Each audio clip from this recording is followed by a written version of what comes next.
کچھ لوگ اپنی زندگی میں کسی نیک کام سے متعلق وصیت کر جاتے ہیں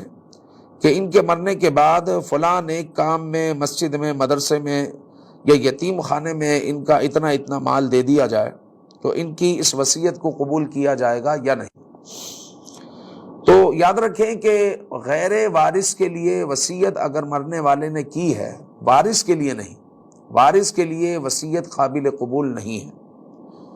غیر وارث کے لیے وصیت اگر مرنے والے نے کی ہے تو اس کی وصیت کو پورا کیا جائے گا تیسرے حصے میں۔ مطلب مثال کے طور پر اس نے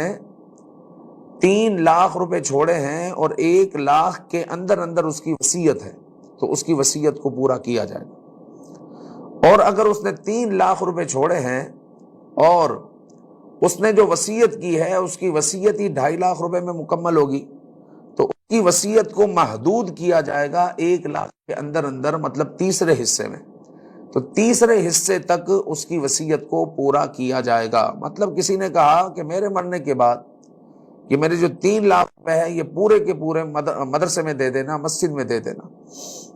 اب اس کے جانے کے بعد وارثین کو یہ حق ہے کہ وارثین اس کے اس 3 تیسرے حصے میں وصیت پوری کریں، مطلب 1 لاکھ میں۔ باقی جو 2 لاکھ روپے ہیں وہ ورثاء میں تقسیم ہو جائیں گے کہ پہلے جو ہے کفن دفن کا خرچ نکالا جائے گا،